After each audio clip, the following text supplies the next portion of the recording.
Welcome sa Tinagalog Novela. Dito, matutunghayan mo ang mga kwentong puno ng misteryo, kilig, at matinding eksena. Mga istoryang hango sa imahinasyon, para sa inyong aliw at kasiyahan. Huwag kalimutang mag-like, share, at subscribe. I-click ang bell para di ka mahuli sa mga bagong kabanata. System Chapter 146, A Ghoul's Power. Gitling gitling gitling. Araw ng pahinga at kapangyarihan ng ghoul. Araw nila ng pahinga at maaga pa lang sa umaga, palabas na si Queen para makipagkita kay Logan. Iniwan niya sina Layla at Vorden para bantayan si Peter. Sinabi ni Queen sa kanila na darating ang panahon na kailangan ni Peter kumain ng laman ng tao. Maaaring abutin ito ng 1 linggo, pero maaari ring bukas na, wala talagang tiyak. Maaaring mangyari rin ito ngayon, naisip ni Vorden. Hindi tayo pwedeng maging malas, di ba?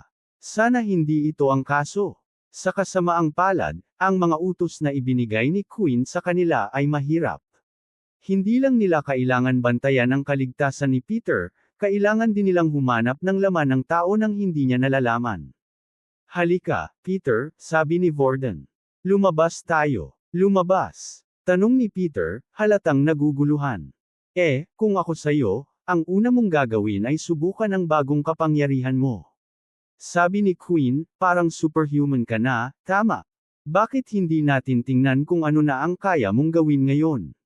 Magandang ideya iyon, sabi ni Layla habang tumatalon-talon. Kahit na ayaw niyang maging ghoul, baka may mabuting dulot ito. Kinuha ng tatlo ang ilang gamit at naghanda ng lumabas. Kasama ni Layla ang kanyang beast equipment. Maraming estudyante ang nagdadala nito sa lungsod, pero ang iba ay hindi. Karamihan ay dahil nasa isa sila sa pinakaligtas na lugar sa planeta. Ngunit mula nang atakihin ng Dolki ang ilang estudyante sa extraplanar expedition, mas nagiging alerto ang lahat. Bago pa sila tuluyang lumabas, huminto si Peter sa pintuan. Huwag kang mag-alala, sabi ni Layla. Hindi nasusunog ni Queen sa araw. Medyo nanghihina lang. At para siguradong tama, nagdala ako ng payong. Ano ba yan, naisip ni Peter. Buong buhay mo ay mahina ka, at ngayon, baka magbago na. Matapos kumbansihin ang sarili, pumikit si Peter at lumabas sa sikat ng araw. Tulad ng sabi ni Queen, hindi siya nanghina. Pareho lang ang pakiramdam niya sa loob at labas ng bahay. Lumingon siya at ngumiti, sa wakas. Pwede siyang mabuhay ng medyo normal nang hindi laging nagtatago sa anino. Gitling gitling gitling. Pagpapalakas ng potensya. Paunawa, ito ay mga ads na kasama sa teksto, hindi bahagi ng kwento. Gitling gitling gitling. Naglakad sila patungo sa parke, at sa kalaunan, dumiretso sila sa mga kahoy na mas liblib. Sinundan nila ang trail ng tao hanggang sa tuluyan ng lumihis sa daan at nakahanap ng tahimik at malinaw na lugar na walang puno, ligtas sa mata ng iba. Perpekto ang lugar na ito. Kung may lalapit, maririnig natin agad, sabi ni Vorden. Ano ang unang susubukan natin? Tanong ni Layla. Pwede strength at speed. Sabay abot ni Vorden ng kamay kay Layla. Okay lang ba? Tumingin si Layla kay Vorden. Ngayon, mas maaasahan na siya kaysa dati. Sige, sabi niya at hinayaan ang kanyang kakayahan kopyahin ni Vorden. Tinanggal nila ang ilang sanga sa lupa. Dahil mahina pa ang kakayahan ni Layla, kaya lang nilang buhatin ang 2 bawat isa, kaya 4 ang kabuuan. Subukan mo lang iwasan ang mga sanga. Sigaw ni Vorden, habang 5 metro ang layo nila kay Peter. Mas mabilis ang reflexes at speed niya, sabi ni Vorden. Pero, siya pa rin si Peter. Tumango si Peter at agad nilang itinaas ang mga sanga patungo sa kanya.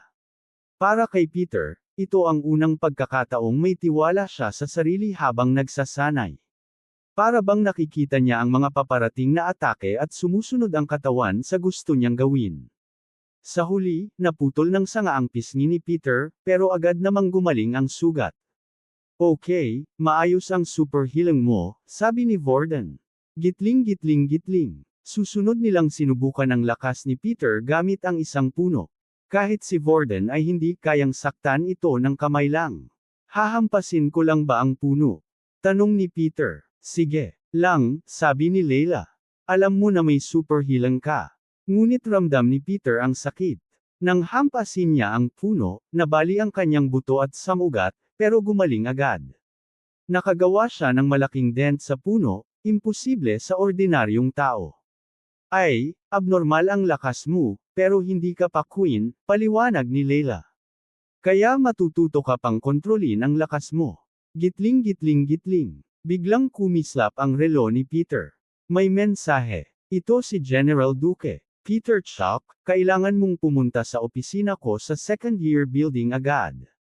May mahalagang pag-uusapan. Naisip ni Warden agad kung sino ang nasa likod ng lahat, ang General. Ang problema, paano niya haharapin ang General ng military base? Kabanata 147, kagatin mo ako o mahal mo ako. Isang utos mula sa general ay ganap na sinusunod at may mahigpit na parusa sa mga hindi sumusunod. Bagamat hindi masyadong maraming patakaran pagdating sa mga nangyayari sa pagitan ng mga estudyante mismo, hindi ito ang kaso sa mga nasa itaas nila. Kung paulit-ulit mong lalabag ang mga patakaran, ikakulong ka sa isang underground dungeon. Hindi pwedeng basta na lang palayasin ng paaralan ng sinuman. Ang mga pumapasok sa kulungan ay halos hindi na nakalalabas, at ang mga nakalalabas, nagiging ibang tao. Mayroon ding sabi-sabi na ang mga estudyanteng ipinadala sa dungeon ay bumabalik na walang anumang kakayahan. Dahil dito, nag-aalala rin si Warden sa pakikipaglaban sa isang general ng paaralan. Marahil ay magagamit niya ang kapangyarihan ng kanyang pamilya upang maimpluwensyahan ang desisyon ng militar tungkol kay Duque, ngunit kakailanganin ito ng ebidensya at higit pa sa isang testimonyo mula kay Peter. Kaya wala silang pagpipilian kundi sundin ang utos ni Duque. Ano ang gagawin ko? Tanong ni Peter habang naglalakad pabalik sa military base kasama ang dalawa. Susunod tayo hanggat maaari, pero kung makita nilang kasama ka namin, iisipin nilang wala ka na sa kanila. Pumayag ka muna sa anumang sabihin nila at aayusin natin ito mamaya, sabi ni Warden. Pagkalabas nila ng kagubatan, iminungkahi ni Warden na si Peter ang mauuna habang sila ay susunod mula sa likod. Kailangan nilang maging maingat, ngunit bago umalis si Peter sa kagubatan, sinabi ni Warden ang ilang salita. Peter, inuuna kong subukan ng tiwala ko sa iyo ngayon. Hindi ko alam kung bakit, pero tila lubos kang pinagkakatiwalaan ni Queen, at kahit na pinatawad na kita, hindi ibig sabihin ay nagtitiwala na ako sa'yo. Hindi pa, o marahil hindi kailanman. Kinuskos ni Layla si Warden sa tadyang. Bigyan mo naman siya ng break, ha? Bulong niya. Naranasan niya ang malapit na kamatayan, at ngayon ay sinabi lang sa kanya na isa siyang ghoul. Hindi mo kailangan sabihin ng malakas ang alam na niya. Ngumiti siya kay Peter bilang suporta. Ngunit seryoso si Warden, nakikita pa rin niya si Peter bilang panganib at kung hindi dahil kay Queen, matagal na niya itong tinanggal. Dumating na sila sa gusali ng pangalawang taon sa silangan ng paaralan. Mula dito, hindi na makakasunod sina Warden at Layla dahil may mga estudyante ng pangalawang taon sa labas, at wala silang magandang dahilan. Si Peter ay nakalusot ng diretso sa dalawang estudyante ng pangalawang taon, sapagkat inaasahan siya, ngunit alam ni Warden at Layla na hindi nila magagawa iyon. Pumasok si Peter sa opisina ni Duque. Pumasok ka at maupo, Peter, sabi ni Duque habang sinasara ang pinto at umupo sa kanyang upuan. Mukhang hindi pa tayo nagkakausap mula nung huling utos ko sa iyo, sabi ni Duque habang kumuha ng ilang libro mula sa ilalim ng mesa at inilagay sa mesa. May 3 libro tungkol sa kakayahan sa lupa mula level 2 hanggang 4. Bagamat hindi eksakto ang nangyari ayon sa plano, tinupad mo pa rin ang bahagi mo, at ayokong maging taong hindi tumutupad sa pangako, ngiti ni Duque. Napansin ni Peter ang nakasisilaw na ngiti ni Duque. Bakit nga ba niya pinipilit tanggalin si Warden? Naisip ni Peter. Lahat ba ay magkasama para labanan ang Dolki? Pero naalala niya ang sinabi ni Warden at kinuha ang mga libro. Salamat po. May iba pa ba kayong utos sa akin? Tanong ni Peter. May bibisita sa susunod na linggo at kailangan mong matutunan ang kakayahan sa lupa hanggang level 4. Kaya ibinigay ko rin sa iyo ang libro 2 at 3 para mas mabilis mong matutunan. Babalik ka sa akin sa loob ng ilang linggo at mag-uulat. Maaari ka nang umalis. Yumuko si Peter bago umalis. Mukhang nakuha ko na ang isa pa. Sa huli, lahat ay gustong maging nasa tuktok, naisip ni Duke. Paglabas ni Peter, nakita niya si Earl na naghihintay sa labas. Ano ang tinitingnan mo, aso? Sigaw niya. Hindi pa rin nakabawi si Earl sa ginawa ni Warden sa kanya, at dahil mas mahina siya, itinulak niya kay Peter ang galit. Nakakita ni Peter at narinig ang mga salita, bigla niyang naalala ang ilang hindi kanais-nais na imahe. Alam mo, bakit hindi mo nalang hintayin ako sa labas pagkatapos nito? May maliit na sorpresa kami para sa'yo, sabi ni Earl. Sige, Earl, sagot ni Peter na may lihim ng ngiti. Habang naglalakad si Peter sa pasilyo patungo sa likod ng paaralan, hindi niya mapigilan ang ngiti. Maghihintay ako sa'yo, bulong niya. Gitling gitling gitling. Habang abala ang iba, kalmado na si Erin. Naalala niya na kahit itinago ni Queen ang kanyang kapangyarihan, nailigtas nito sila mula sa Dalkey. Hindi na siya nagalit dahil hindi siya nanguna. Ngunit kapag naaalala niya ang imahe ng Dalkey, nanginginig siya. Kalmado lang, Erin. Huminga ng malalim, iniisip niya. Naibalik ang kanyang composure at nagsimulang mag-isip tungkol kay Queen. Ano ba talaga ang vampire? Kahit ipinaliwanag ni Layla, hindi niya maintindihan. Hindi ito mukhang kakayahan, kundi ibang uri ng nilalang. Ang pinakakakaiba, ano ang uri ng hayop na nabubuhay lamang sa dugo ng tao? Baka maaari ko siyang ituring na parang humanoid mosquitoes. Oo, tama iyan, iniisip ni Erin para kumbansihin ang sarili. Kung walang tao, paano mabubuhay ang mga vampire? Ano ang mangyayari kay Queen kung wala siyang makukuhang dugo? Bagamat ayos lang kay Erin na itago ang pagkakakilanlan ni Queen, kinakabahan siya at curious sa panganib ng vampire. Dumiretso siya sa library. Nagsimula siya sa non-fiction aisle, ngunit walang makitang impormasyon tungkol sa vampires. Kung wala ito sa opisyal na tala, maiintindihan niya kung bakit gusto ng lahat na itago ito. Wala siyang magawa kundi pumunta sa fiction section. Halos agad niyang nakita ang ilang nobela tungkol sa vampires. Ngunit sa mga cover, mahirap malaman kung ano talaga ang vampires. Vampire, The Last Blood. Bite Me or Love Me. Thicker Than Blood. May ilan na may suggestive na imahe, may ilan na parang mga mabagsik na mandirigma. Pero iisa ang tema, dugo. Pinili ni Erin ang isang libro ng random. Pinili niya ang Bite Me or Love Me. Nagsimula siyang magbasa at hindi niya ito maiwan. Ano ang ginagawa nila? Paminsan-minsan ay namumula ang kanyang mukha. So, interesado ka sa vampires, ha? Sabi ng isang batang lalaki sa kaliwa niya. Paglingon niya, nakita niya ang isang estudyanteng hindi pa niya nakikilala, o baka oo. Ngunit may pakiramdam siyang may nakakaakit sa kanya. Hindi ko inaasahan na makakita ng magandang babae dito, sabi ng lalaki habang itinatapon ang kanyang itim na buhok. Fex ang pangalan ko. Ikinagagalak kitang makilala. Kabanata 148, isang problema. Nakaraan na kabanata. Susunod na kabanata. Gitling gitling gitling. Sa labas ng gusali ng ikalawang taon, sa bukas na larangan, naghihintay pa rin ang matiisin sina Layla at Warden. Pumasok na si Peter kanina, ngunit nagsimulang magtaka ang dalawa kung ano na ang nangyayari sa kanya. Sa tingin mo ba may nangyari sa kanya? Tanong ni Layla, tinitingnan ng dalawang estudyanteng nakatayo sa labas ng gusali, para bang mga gwardya. Hindi ako sigurado. Hindi siya yung tipo na magaling sa pagsisinungaling, sagot ni Warden. Pero, nagawa niya ring lokohin kami ni Queen noon, nang hindi namin namamalayan.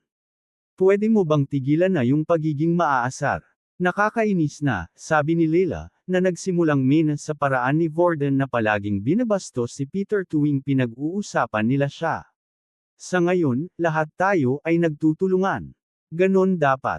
Ganon sana ang mundo bago pa dumating ang mga kapangyarihan na nagbago ng lahat. Napansin ni Warden na may halong sakit ang mga salitang sinabi ni Layla. Normal lang naman sa mga taong nasa mababang uri na hindi nasisiyahan sa kasalukuyang sistema. Bago ang digmaan laban sa Dalkey, may boses ang bawat tao. May karapatan silang bumoto at may pagkakataong baguhin ang sistema. Ngunit pagkatapos ng digmaan, nagbago lahat.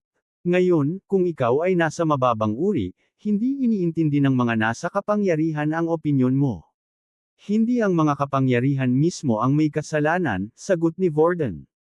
Ang mga tao sa itaas na lumikha ng kasalukuyang sistema ang may kasalanan. Sa kalaunan, naramdaman nilang matagal na silang naghihintay. Napagpasyahan nilang malamang na hindi lalabas si Peter sa loob ng gusali. May pakiramdam sila na may nangyari. Kaya nagpasya silang umikot sa likod. Walang pasukan mula sa likod ng gusali dahil ang gusali ng ikalawang taon ay nakaharap sa pader ng kampo militar. Ngunit baka may ibang pasukan, maaaring akyatin ang pader o sa pamamagitan ng iba pang paraan. Kailangan nilang maging maingat na hindi mahuli habang nag-iikot, kaya gagamitin nila ang kakayahan ni Leila upang itago ang kanilang sarili. Pagdating sa likod ng gusali, nakakita sila ng isa pang estudyanteng nagbabantay.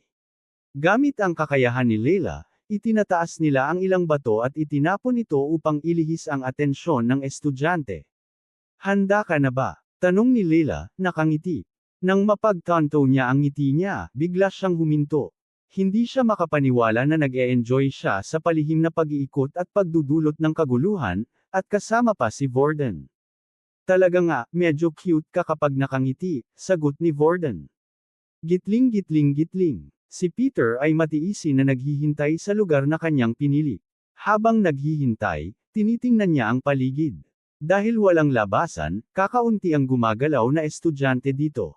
May plain na pader, halos imposible itong akyatin maliban na lang kung may kakayahan ka. Habang iniisip niya kung kaya niyang akyatin iyon sa kasalukuyang estado, narinig niya ang isang boses mula sa likod. Hoy! Hoy, Peter!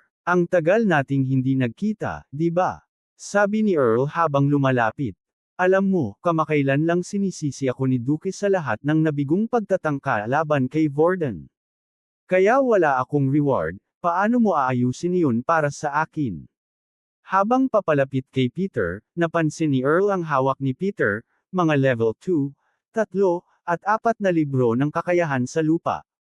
Kahit na level 4 na si Earl at hindi niya kailangan ng mga libro, maaari niya itong ibenta sa merkado para kumita. Ibigay mo sa akin, gago ka, sabi ni Earl at sinuntok si Peter sa mukha, nag-iwan ng pulang marka. Ang totoo, hindi talaga interesado si Earl sa libro. Ang gusto lang niya ay ilabas ang kanyang galit, at si Peter ang perpektong target. Kanina lang, hindi binigyan ni Duke si Earl ng reward kahit na natapos niya ang utos. Bakit? Na-convince niya si Peter na itulak ang kaibigan niya, ayon sa gusto nila. Ngayon, sinaktan siya ni Erin at iniwan siya ng mga kaibigan, sabi nila masyadong delikado at ayaw na nilang masaktan rin. Pagkatapos, pinarusahan pa siya ni Worden.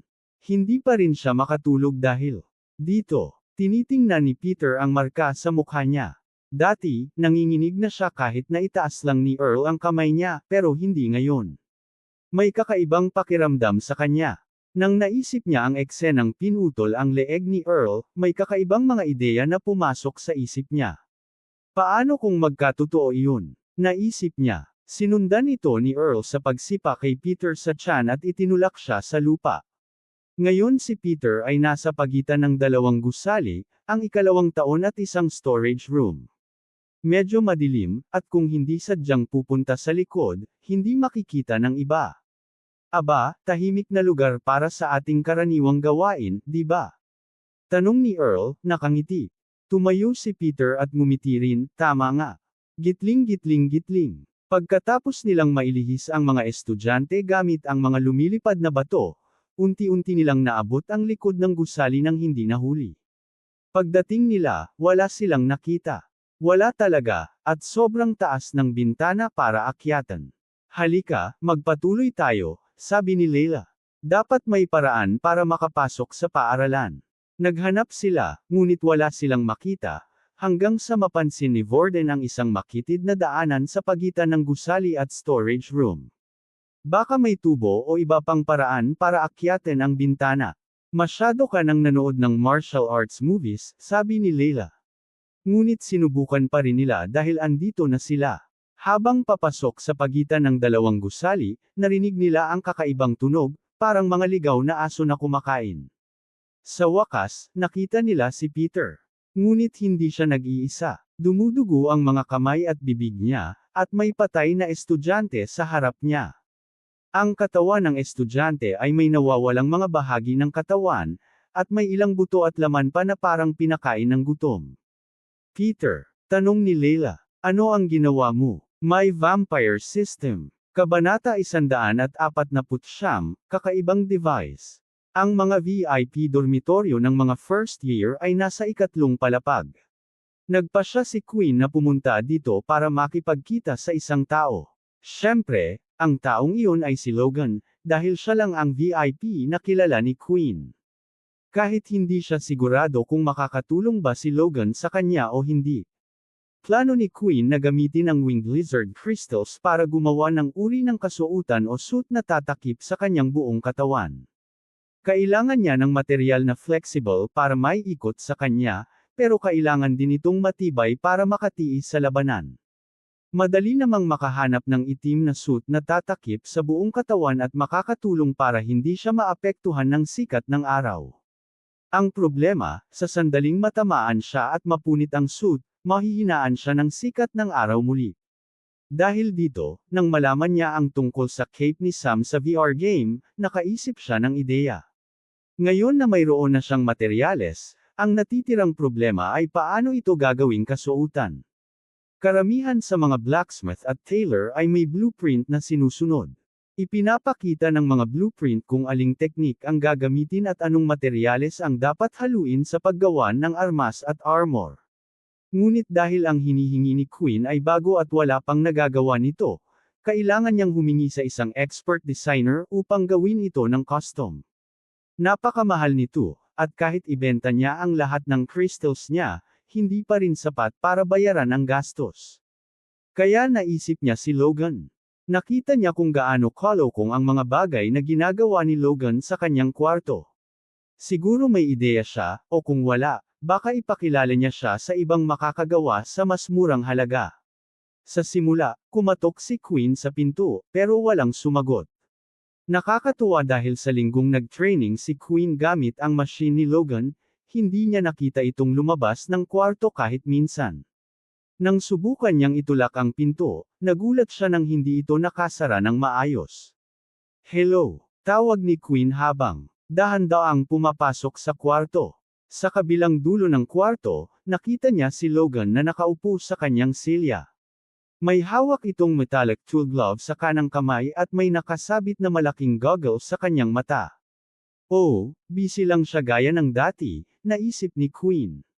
Si Queen ay nagsimulang tumingin sa paligid ng kwarto sa lahat ng gadgets. Alam niya na kapag naka-concentration mode si Logan, kahit ano ang gawin mo, hindi mo siya mapapansin. Mas mabuting maghintay na lang. Habang nag-iikot, ginamit ni Queen ang skill na unspec sa mga kagamitang interesado siya.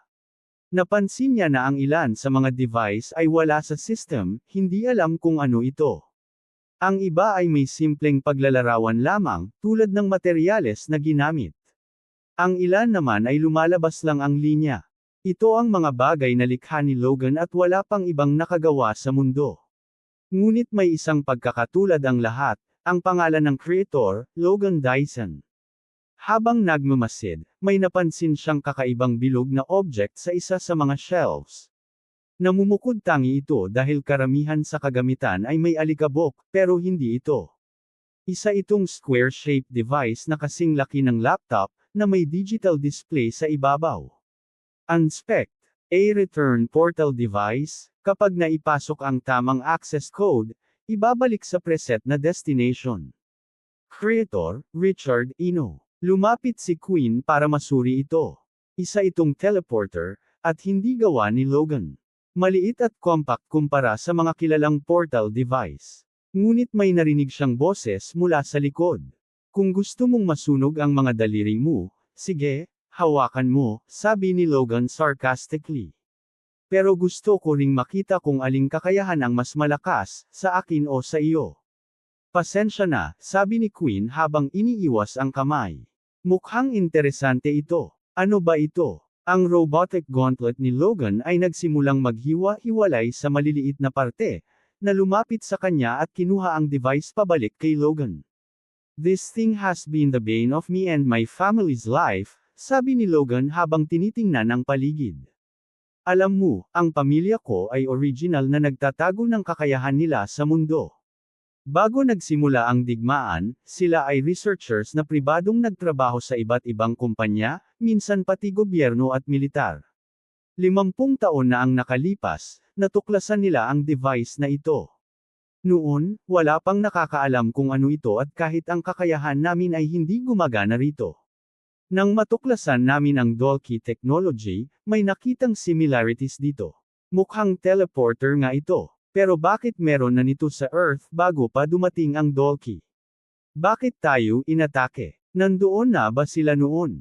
O hindi lang natin alam?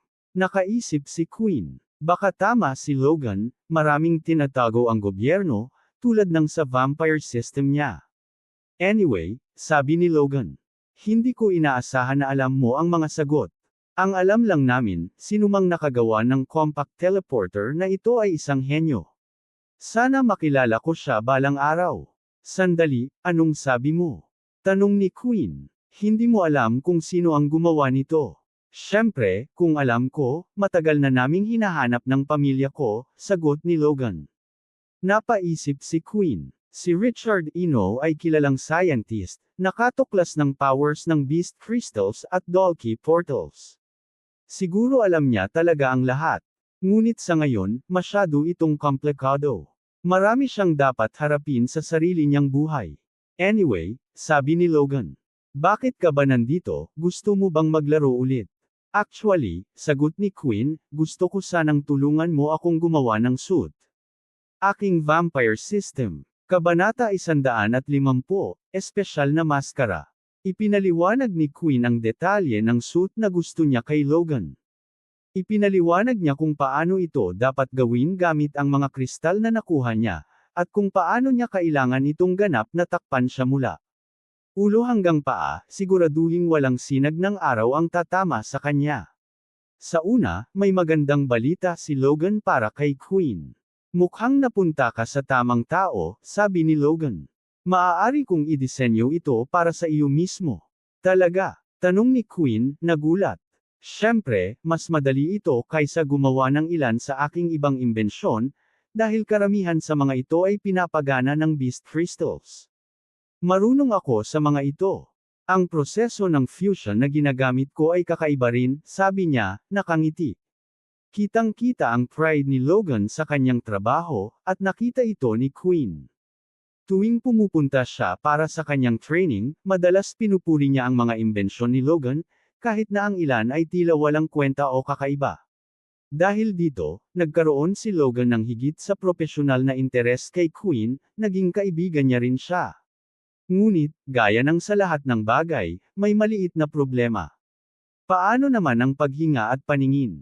Tanong ni Logan. Kung tatakpan ka mula ulo hanggang paa, hindi ka makakahinga. Batay sa cape na inilarawan mo, hindi breathable ang material, at kung tatakpan mo ang mga mata, hindi ka makakakita. Maaari kong lagyan ng sensory display sa harap ng iyong mga mata. Gagana ito tulad ng VR game at makakakita ka sa labas, pero hindi nito nasusolusyonan ang problema ng paghinga mo.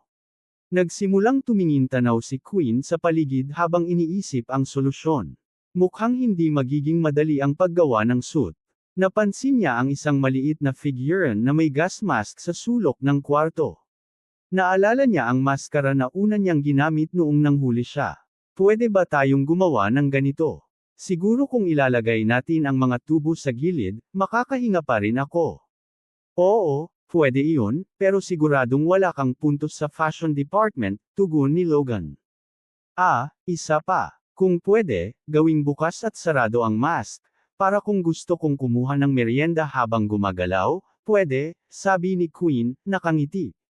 Gitling-gitling-gitling. Magpapatuloy ang kanilang trabaho sa paggawa ng suit. Ilalagay ang mga kristal sa espesyal na lalagyan at isa sa ilalim sa proseso ng pagtunaw. Mula sa 39 na kristal, gagamitin lamang ang 30. Inalok ni Queen na bayaran ang proseso o ibigay ang natitirang kristal kay Logan, pero tumanggi ito. Sinabi niyang kaya niyang kumita ng ganoong halaga sa loob lamang ng minuto, kaya walang nawalang pera sa kanya. Sa mesa ni Logan, may malaking metal sheet. Pinahawak niya ito at ipinasara ang mga mata. Tulad ng gauntlet dati, nagsimulang mabasag at kumilos ang metal, na unti-unting bumuo ng figure ng tao na kahawig ni Queen. Pinagpatuloy nila ang design hanggang sa matapos ang maskara. Nang matapos, nagsimulang magtrabaho si Logan. Natunaw ang mga beast crystals at ginamit ang kanyang tool glove para buuin ang suit. Matapos ang ilang oras, natutulog si Queen sa pagod. Hey, wake up sleepyhead, gisingin siya ni Logan. Tapos na. Pagbukas ng mata ni Queen, nakita niya ang metallic na modelo ng kanyang katawan, suot ang suit at maskara. Ang ganda, sabi ni Queen habang hinahaplos ang modelo. Ang suit ay itim, nakafit sa balat, may pattern ng kaliskis ng ahas. May ilang red claw marks sa braso at balikat na idinagdag ni Logan. Pinakamaganda sa lahat ay ang maskara, matalak, tumatakip mula bibig hanggang ilong, may protruding teeth na parang hayop. Maaari itong buksan para sa pagkain. Pero babalaan kita, bagamat mahal ang materyales, may limitasyon ito. Kaya nito ang intermediate weapons, pero kung mas malakas, puputulan ito, paliwanag ni Logan. Biglang naramdaman ni Queen ang kakaibang sensasyon, parang kapag uminom siya ng dugo, ngunit kakaiba. Nagniningning ang kanyang mga mata, at may lumabas na mensahe. A family member has grown stronger. Anong ibig sabihin nito? Tanong ni Queen. May kinalaman ba ito kay Peter? My Vampire System. Kabanata 151, isa pa. Mag-isa sa seksyon ng pantasya ng aklatan ay si Erin at isang kakaibang lalaki na kilala bilang si Fex. Hawak pa rin ni Erin ang isang librong may kwento ng pag-ibig ng isang vampira, at namumula ang kanyang mukha dahil hindi siya makapaniwala na nahuli siyang nagbabasa ng ganoong kalazwa na libro. Paano nila ni-describe ang ganoon kaintaymadong eksena sa kakaibang paraan? Pero, mukhang alam ng lalaking ito kung ano ang nilalaman ng librong ito. Posible bang mahilig din siya sa ganitong bagay? Naisip niya. Agad na ibinalik ni Erin ang libro sa stand para makaiwas sa kahihiyan at nagsimulang lumapit sa binata. Habang papalapit si Erin, dinilaan ni Fex ang kanyang labi. Ang sarap siguro ng taong ito, mukhang mahihina ang isipan ng karamihan sa mga tao rito. Nakatungo pa rin si Erin habang naglalakad, at nang makalapit siya, bigla siyang huminto. Ngumiti si Fex. Ngayon, bakit hindi mo iangat ang ulo mo para makita ko ulit ang maganda mong mukha? Itinaas ni Erin ang kanyang ulo, ngunit sa isang iglap, sumugod siya pasulong at nagsimulang bumuo ng espada ng yelo sa kanyang kanang kamay. Ginamit niya ang kanyang braso para idiin si Fex sa pader, direkta sa leeg nito. Nagsimulang magyelo ang paligid at nakatutok ang espada ng yelo sa kanyang lalamunan. Kung sasabihin mo sa iba ang nakita mo ngayon, patay ka.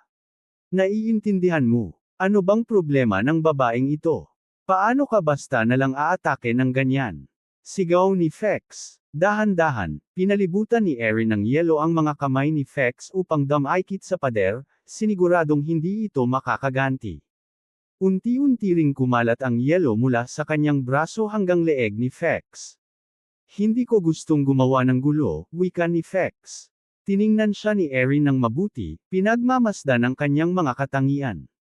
Mabuti. Tandaan mo ito. At kapag nalaman ng iba ang nakita mo ngayon, babalikan kita.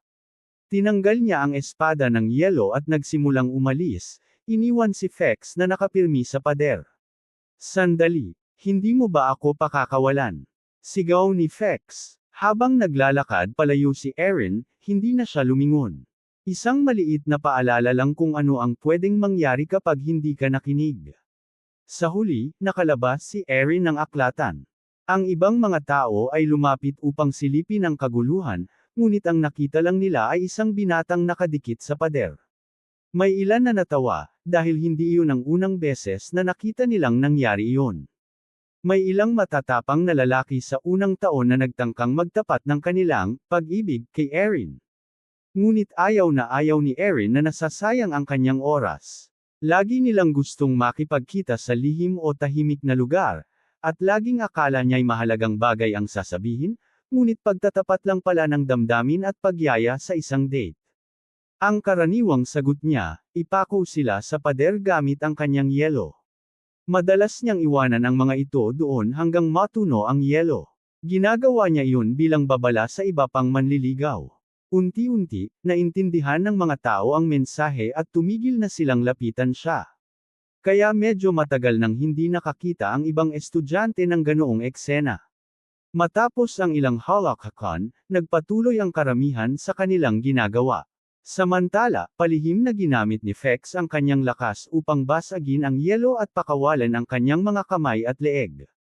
May nakatiis na agad sa aking pangakit. Bulong niya. Mas lalo ko tuloy gustong habulin ang babaeng iyon. Tatandaan kita, Ice Girl. Mukhang hindi magiging masama ang lugar na ito. Gitling gitling gitling. Plano sana ni Fex na maglakbay at tuklasin ang mundo ng tao, maranasan ang mga bagay na ikinwento ng kanyang lolo. Ngunit agad itong naputol nang siya'y mahuli. Pagdilat niya, kaharap niya si General Nathan. Ipinaliwanag sa kanya ang nangyari at bakit siya dinala roon, na siya'y pinaghihinalaan ng pagtakas sa draft. Pero sinabi ni Nathan na basta makontak ang kanyang mga magulang at mapatunayan ang kanyang edad, palalayain siya. Ngunit hindi ito opsyon para kay Fex. Mas natatakot siya sa kanyang ama kaysa sa mga tao.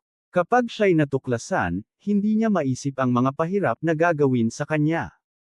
Isa pa, ito na lang ang pagkakataon niya para maranasan kung paano mamuhay bilang isang tao. Akala niya ayos na ang lahat, ngunit nagtanong si Nathan ng mahirap sagutin. Kung wala ka ng mga magulang, isa na lang ang kailangan kong malaman. Punan mo ang form na ito at sisimulan na natin ang iyong mga klase. Lumabas ang isang digital na display sa harap ni Fex na may keyboard.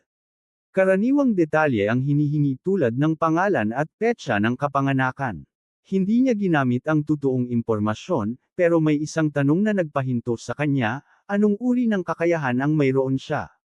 Para rito, may plano siya. Matapos ma-check ang mga detalye at kakayahan ni Fex, wala nang ibang kailangang gawin. Binigyan siya ng wristwatch na may display na numero 1.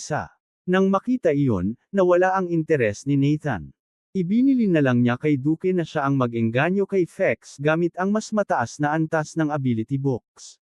Hindi man niya gusto ang paraan ni Duke, alam niyang may kota silang kailangang maabot. Dahil walang kakilala at walang alam kung anong gagawin, nagpasya si Fex na pumunta sa aklatan para makibalita sa mga kasalukuyang pangyayari. Ngunit agad siyang na-distract, nagtaka siya kung ano na ang alam ng mga tao tungkol sa mga vampira. Napunta siya sa kanyang unang totoong engkwentro kay Erin, na nauwi sa pagkakakulong niya sa yelo. Matapos basahin ang ilang libro tungkol sa vampira, napagtanto niyang puro walang kabuluhan lang iyon. Wala pa rin silang alam kung paano talaga gumagana ang mga vampira, kaya kailangan niyang mag-ingat na huwag mailantad ang kanilang mga lihim. Habang palabas ng aklatan, nagpasya siyang dumiretso na lang sa kanyang silid. Ngunit habang naglalakad sa pasilyo, may biglang dumaan na estudyante. Nasal-ayan niya ang pamilyar na amoy. Matagal bago niya ito natukoy, ngunit nang maalala niya, alam niyang hindi siya nagkakamali. Amoy iyon ng isa pang vampira. Ngunit huli na nang maisip niya.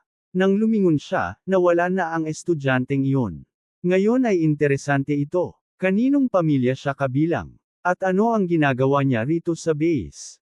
Isip ni Fex. Kabanata 152, Peking Peter.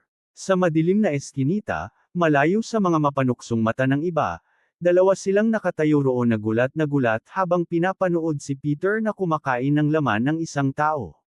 Kahit na ilang talampakan na lang ang layo nila, patuloy pa rin si Peter sa pagkalkal ng piraso ng laman at pagpasak nito sa kanyang bibig, na parabang ilang linggo na siyang hindi kumakain.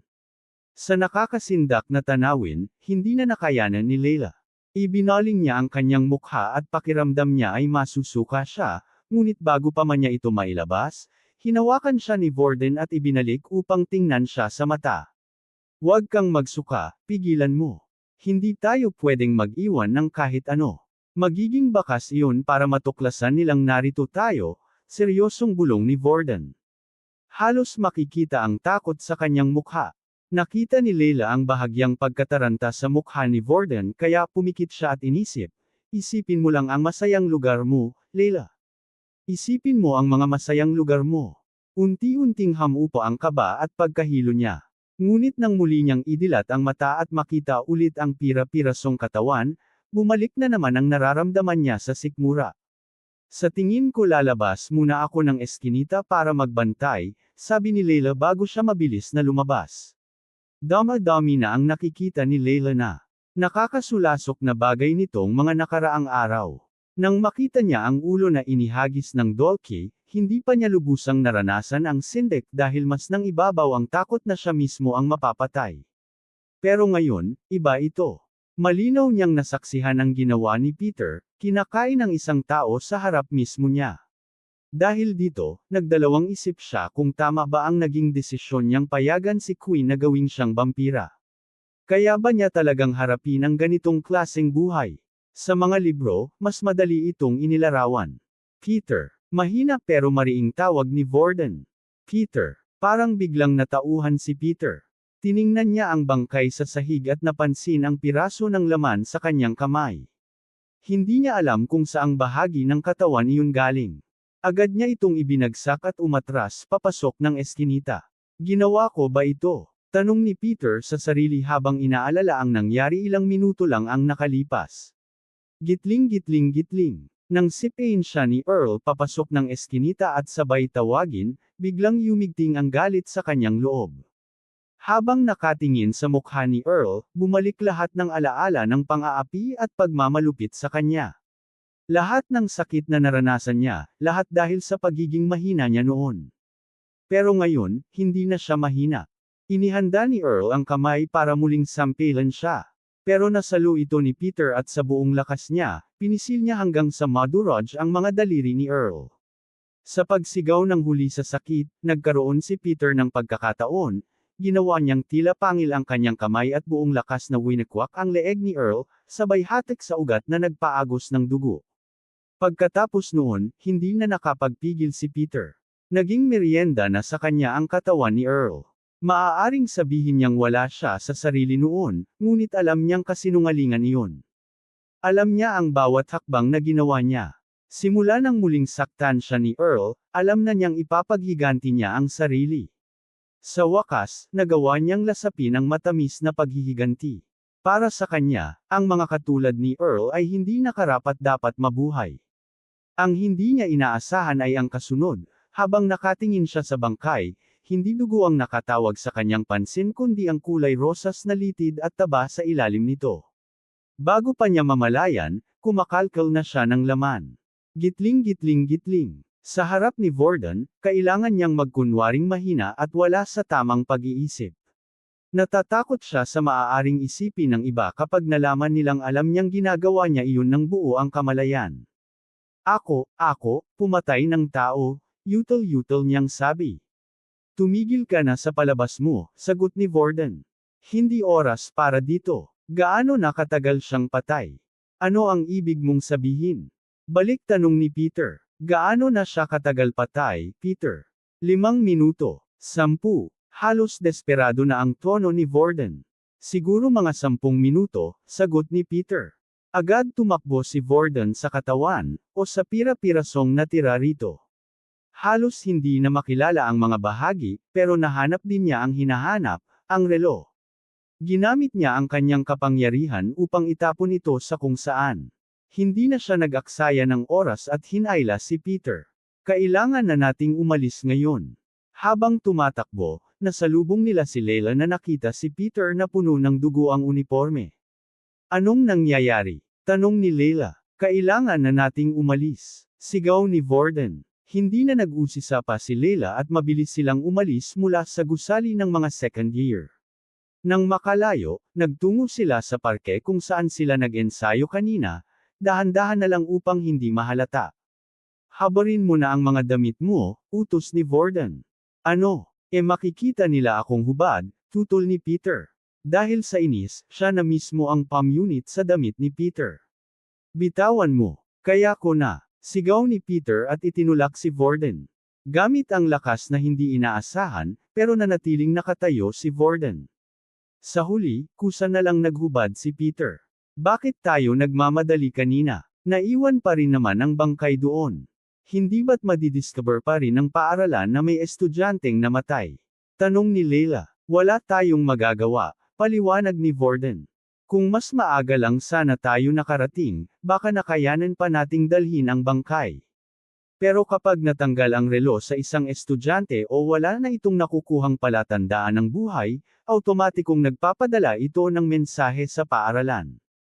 Mayroon lang tayong 5 minutong palugit bago iyon mangyari. Kaya nagmamadali ako. At least, hindi tayo nahuli sa lugar ng krimen. Pero paano ang bangkay? Hahanapin nila kung sino ang gumawa noon. Sa mismong sandaling iyon, may narinig silang mga yapak at may dumating na estudyanteng may hawak na payong. Anong bangkay ang pinag-uusapan ninyo? Tanong ni Queen. Kabanata 153. Walang ebidensya. Nang mawala ang kakaibang pakiramdam na damapo sa katawan ni Queen, lumabas ang isang mensahe na nagsasabing mas lumakas ang isa sa mga miyembro ng kanyang pamilya. Hindi na niya kailangang itanong sa sistema kung ano ang ibig sabihin noon dahil ramdam na ramdam niya ito. Ang kakaibang koneksyon sa pagitan niya at ni Peter. Katulad ito ng pakiramdam tuwing umiinom siya ng dugo, pero sa pagkakataong ito hindi siya ang lumakas kundi si Peter. Pasensya na, Logan. Salamat sa lahat ng tulong, pero wala na akong oras para makipag-usap pa.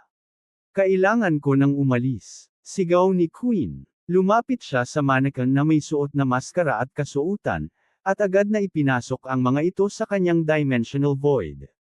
Katulad ng iba pa niyang beast equipment, nakarehistro rin ito sa kanyang shadow equip, kaya't maaari na niyang isuot o alisin ang costume kahit kailan niya gustuhin. Bago siya lumabas ng pinto, napatingin siya sa workbench. Nakapatong doon ang iba't ibang disenyo ng maskara, mga pinagpilian nila ni Logan bago sila pumili ng pinakamaganda. Logan, kung hindi masyadong abala, pwede mo bang tapusin lahat ng disenyo ng maskara para sa akin? Napangiti si Logan. Biro ka ba? Kaya kong tapusin ang lahat bago matapos ang araw na ito. Ngumiti rin si Queen, at napansin ang eyebags ni Logan. Halatang hindi ito nagpahinga matapos gawin ang costume. Logan, nangangako ako na babayaran kita balang araw. At kapag may nalaman ako tungkol sa sitwasyong ito, ikaw ang unang makakaalam. Pagkasabi nito, dali-daling tumakbo si Queen palabas ng pasilyo at pababa ng hagdanan, papunta kay Peter. Hindi man niya alam kung saan dinala nina Leila at Vorden si Peter, tila ba may bahagi ng sistema o ng kanyang katawan na gumagabay sa kanya. Kapag tama ang direksyon, lumalakas ang koneksyon, kapag mali naman, humihina. Parang larong, init at lamig.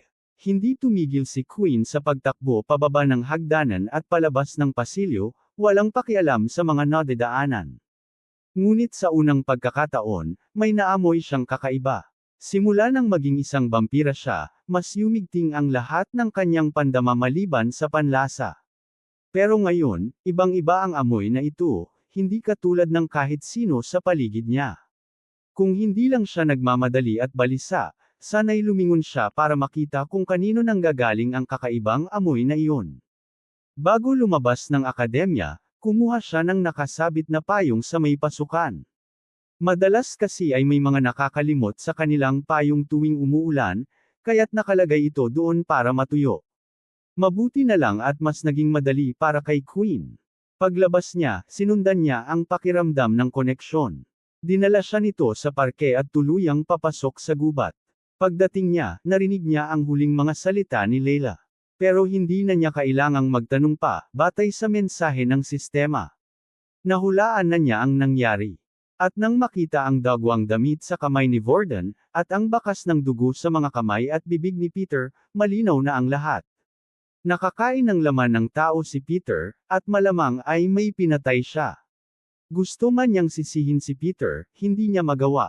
Si Queen ang dahilan kung bakit naging ganitong nilalang si Peter. At alam niya ang pakiramdam, nang siya'y naging vampira, hindi rin niya nakontrol ang kanyang pagnanasa sa dugo, kaya't nakagat pa niya si Leila. Ang masaklap lang, para kay Peter, laman ng tao ang kanyang pangangailangan, na halos palaging nakamamatay sa biktima. Habang palabas ng gubat si Vorden mula sa dinaanan ni Queen, bumulong ito sa kanyang tainga. Kailangan mong gumawa ng paraan tungkol sa kanya, at mabilis. Pagkasabi noon, tuloy-tuloy na itong umalis, dala-dala ang mga damit, habang sumisigaw, ako na ang bahala dito. Kayo na ang magbantay kay Peter. Naiintindihan ko, pero pwede bang may magsabi kung ano talaga ang nangyari? Tanong ni Queen. Gitling-gitling-gitling. Samantala, sinikap ni Vorden na itago ang mga damit na may dugo. Nang maayos na niyang naipulupot ang mga ito, hindi na halatang duguan. Bumalik siya sa dorm at inilagay ang mga iyon sa isang plastic, pati na rin ang sarili niyang dagwang uniforme. Pagkatapos, kumuha siya ng pamalit na uniforme mula sa kanilang aparador. Mabuti na lang at laging maraming supply ng uniforme ang paaralan dahil sa dami ng labanang nagaganap. Pero kung sobra-sobra ang paggamit, kailangan ng magbayad.